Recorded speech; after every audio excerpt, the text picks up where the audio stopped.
Bien, hermanos, vuelve a coincidir una fiesta con la dominica y es la fiesta de la dedicación de la Basílica de Letrán. Es la primera basílica construida por Constantino, que se convirtió en la sede del obispo de Roma. El obispo de Roma es el Papa. Y nosotros aprovechamos para hacer una lectura espiritual, una lectura creyente, una lectura existencial de esta fiesta de la dedicación de la Basílica de Letrán. Lo primero que vamos a decir, hermanos, es que Jesús es el verdadero templo de Dios. Todos. Jesús es el verdadero templo de Dios. Partamos de ese presupuesto. Jesús es la casa del Padre. El Padre vive en Él. Él vive en el Padre. Por eso, cuidar a Cristo es cuidar el templo de Dios. Por eso no podemos desfigurar a Cristo, porque desfigurar a Cristo sería desfigurar el templo de Dios. Y ese es el primer punto de reflexión. Nosotros sabemos que Jesús de Nazaret, Él es el verdadero templo de Dios. Usted puede pensar, Padre, ¿de dónde está sacando esto? Lo estoy sacando del evangelio que hemos acabado de escuchar. Jesús dice: destruid este templo y en 3 días lo levantaré. Los judíos replicaron: 46 años ha costado construir este templo y tú lo vas a levantar en 3 días. Pero Jesús hablaba del templo de su cuerpo. Esos 3 días son los 3 días que está en el sepulcro y luego resucita. Reconstruye la resurrección, el templo verdadero de Dios, que es Jesús. Ahora bien, hermanos, si Jesús es el verdadero templo de Dios, no lo podemos profanar, y lo profanaríamos si desfiguramos a Jesús. Por eso, hermanos, hay que cuidar a Cristo, porque cuidando a Cristo cuidamos el verdadero templo de Dios. ¿Y cómo cuidamos a Cristo? Cuidamos a Cristo no desfigurándolo. El hombre de hoy, también de otras culturas y de otros momentos de la historia, ha desfigurado a Cristo. ¿Cómo lo ha desfigurado? Primero, lo ha convertido en una muleta. Para muchas personas, Cristo es una muleta, un talismán que simple y llanamente da suerte. Pero para nosotros, Cristo no es ni un talismán ni un amuleto.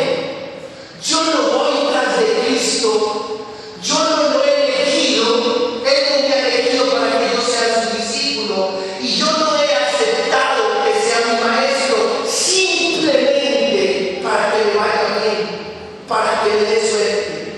Pretender que Jesús sea un talismán o un amuleto para que me dé suerte es desfigurar a Cristo. Segundo, no es un simple reformista como lo creen muchos filósofos y como lo creen muchos científicos en el mundo, que que vino a hacer una reforma social, política y religiosa. Para nosotros, Cristo es mucho más que un reformista religioso, político y social. Para nosotros, Cristo es el verdadero templo de Dios. Para nosotros, Cristo es el Hijo de Dios. Tercero, no es el fundador de una religión. En realidad, Jesús de Nazaret no pretendía fundar una religión. Simplemente quería enseñarnos la manera correcta de honrar a Dios a través del ser humano. La religión es cuestión de hombres. La experiencia de Dios la trae Jesús para nosotros y la siembra, la inyecta, la enclava en el corazón mismo de cada creyente. Cuarto, no es una hada madrina. No es una hada madrina que hace milagros, que hace magia, que va en contra de la ley de la naturaleza.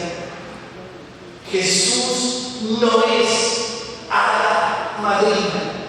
Y nosotros muchas veces quisiéramos que fuera esa hada madrina, que nos resolviera todas las dificultades de la vida. Pero ese no es Jesús. Quinto, no es sideral, es decir, no está en la estratosfera, no está en las estrellas, no está en la nebulosa. Jesús asiste y acontece en la vida de cada ser humano. No es light, ligero, de poca fuerza.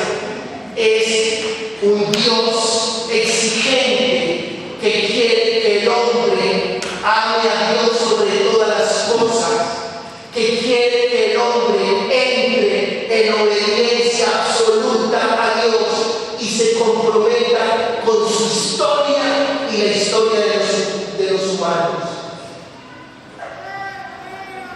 Séptimo, no es santo, no es amigo del sufrimiento humano. Que nosotros muchas veces pensamos que si sufrimos mucho, nos va a ir mejor en el cielo.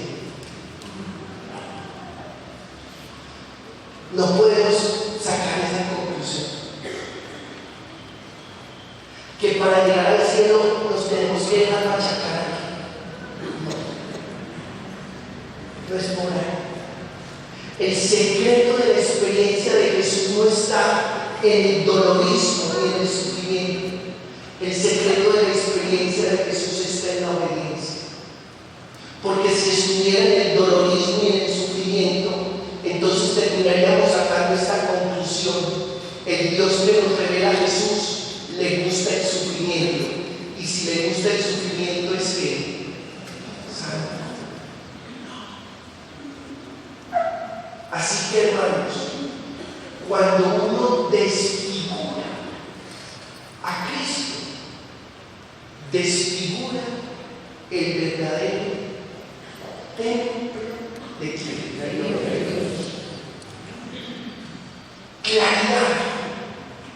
Claridad. En Jesús vive plenamente Dios.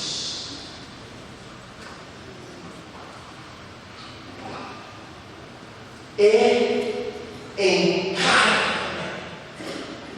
la realidad de cada ser humano. No se le ocurre desfigurar a Jesús, porque sería profanar el verdadero templo de Dios. Primero. Segundo punto, Jesús es el verdadero templo de Dios. Pero la carta del apóstol Pablo a los Corintios nos hace caer en la cuenta de una cosa. ¿No sabéis que sois templo de Dios y que el Espíritu de Dios habita en vosotros? O sea que si Jesús es el verdadero templo de Dios, nosotros también somos templo de Dios. Cada uno de ustedes es templo de Dios. Yo soy templo de Dios.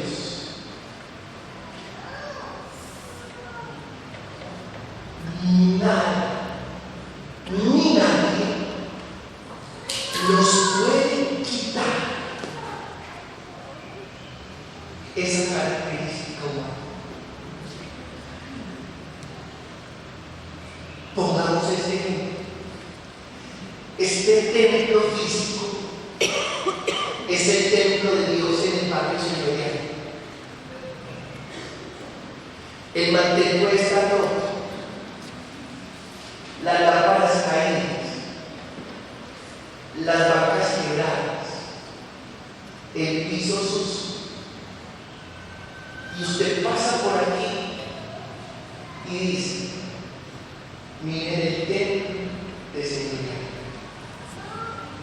Por más mal tenido que esté,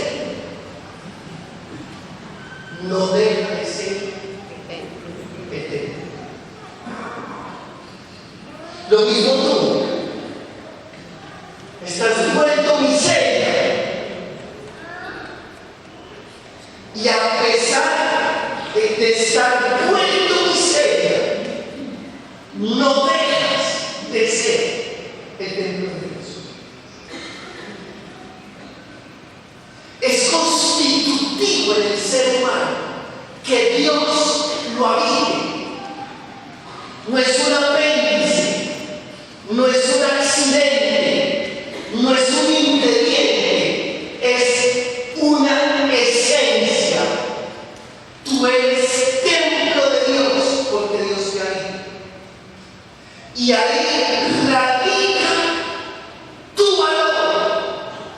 Y nada, ni nadie, ninguna circunstancia, ninguna persona te quita esa dignidad.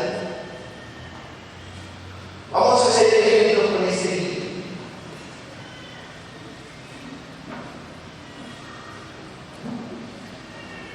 Esto es un billete de cuánto.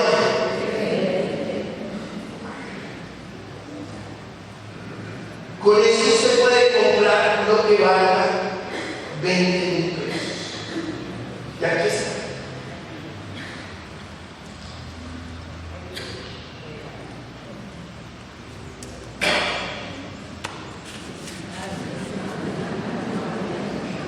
¿Esto qué es?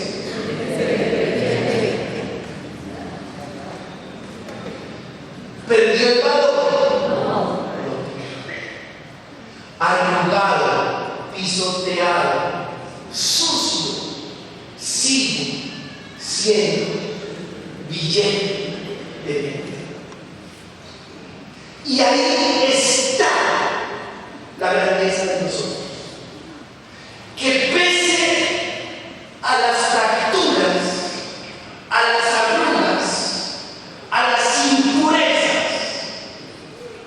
que pese a las dificultades de la vida, no dejamos de ser templos del Espíritu Santo. Eso mismo pasa contigo. Puedes estar arrugado, puedes estar pisoteado, puedes estar sucio y sigues siendo templo de Dios, del Espíritu Santo. Sigue siendo. Es algo que nada ni nadie. Yo lo he hecho aquí.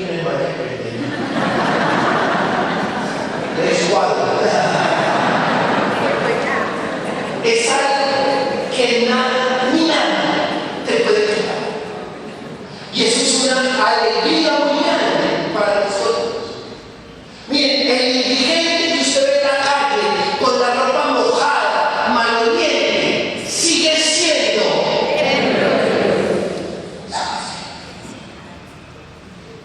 y ahí está la gran dignidad del ser humano. Ahora bien, hermanos,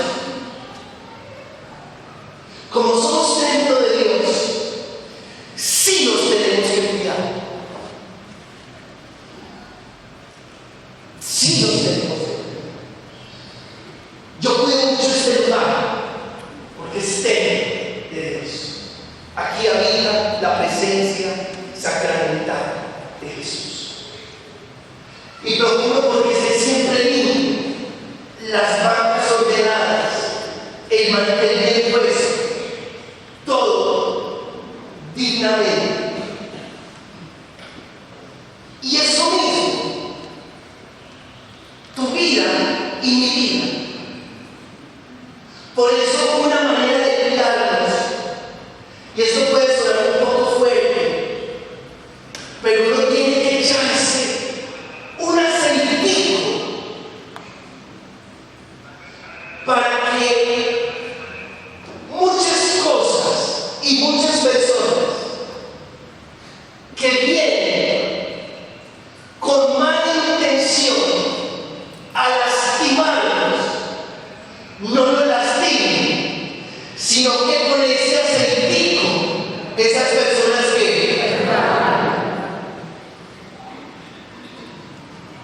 y también tengo que decirles una cosa: en muchas ocasiones uno tiene que ponerle un cerco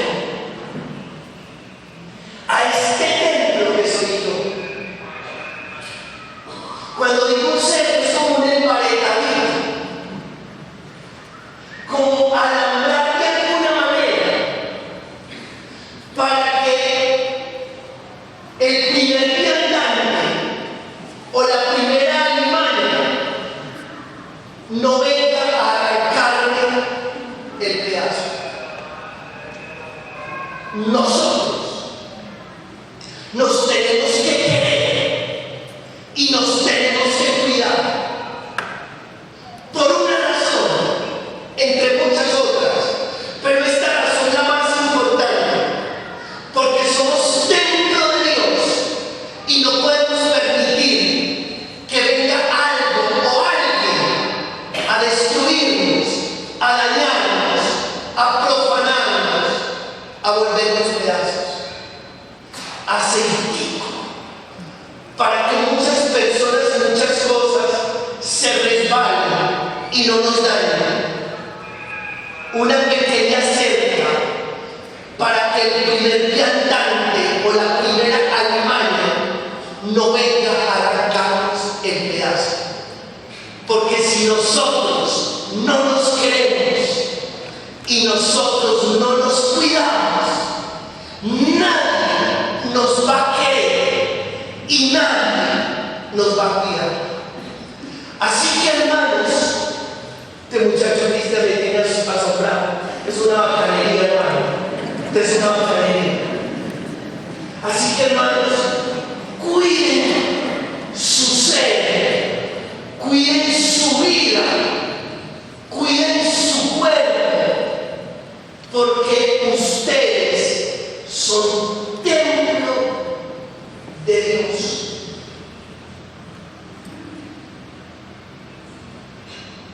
Les voy a contar una experiencia sencilla. Cuando uno está recién ordenado, toda carta o escrito que le llegue, uno la lee. Uno lee todo. Cuando uno va adquiriendo un poquito de experiencia, toda carta o escrito que le llegue, ya no lo lee. ¿Saben, hermanos, qué he aprendido yo en estos 19 años? A no leer ningún anónimo. Por eso es que me quiero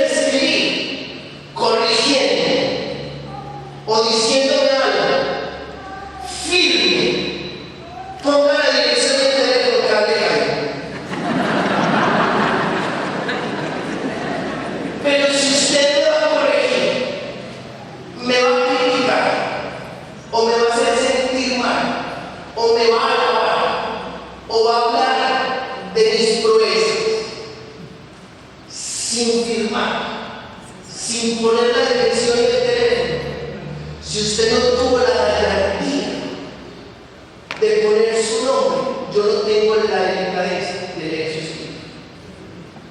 ¿Sabe por qué? Porque eso es una manera de criar. Porque cuando uno está más joven, más inexperto, digámoslo, uno lee todo y lee anónimos que lo vuelven pedazos. Porque la verdad, uno no es de pan, uno no es de hierro, y por más fuerza que uno tenga de Dios, le pega duro un anónimo que puede volverlo a uno en pedazos. Y es una manera de cuidarlo. Entonces, ¿sabe qué hago yo? Reviso al final, no hay nombre, teléfono de dirección, y sin que me asalte la más mínima curiosidad, rompo y voto. Con una intención, que yo soy templo de Dios y que no me voy a dejar hacer daño por ningún anónimo. Lo mismo ustedes, hermanos, con ese argumento y esa claridad que son templo de Dios, no permitan que nadie llegue a sus vidas a lastimarlos, a dañarlos, a estropearlos, a humillarlos, a volverlos pedazos. Y tampoco se autoricen dañar a nadie y volver pedazos a nadie, porque el otro también es templo del Espíritu Santo. Hay muchas cosas, hermanos, que profanan el templo de Dios. Y yo simplemente señalé la prostitución. Profana el templo de Dios. Y con la prostitución, la promiscuidad y el mal uso de la hermosura del regalo que nos viene, que se llama sexualidad. Porque sexualidad sin afecto y sin proyecto es profanación. Y profanación del templo donde vive Dios, que eres tú y que soy yo.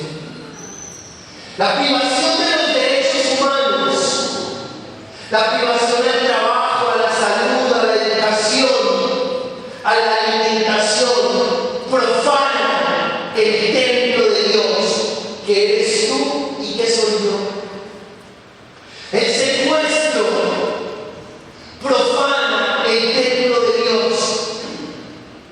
El aborto profana el templo de Dios. El alcohol y toda clase de estupefacientes profanan el templo de Dios. La pornografía profana el templo de Dios. Y me quedo con esta última. La violencia conyugal profana el templo de Dios. ¿Y cuánta violencia conyugal se vive en la relación de pareja? Tengan la certeza que el hombre que llega embriagado a obligar a su mujer para que tenga no intimidad, porque no alcanza a ser intimidad, simplemente genitalidad, está profanando el templo de Dios, está profanando su relación conyugal, está profanando la vida y está profanando el amor. Así que no es justo que en una experiencia de relación conyugal que tiene que ser absolutamente hermosa, él o ella se sientan profanados y se sientan maltratados y sientan que están dañando la casa donde Dios habita. Ustedes y yo, a la manera de Cristo, somos los templos donde Dios habita. A Él la honra y la gloria.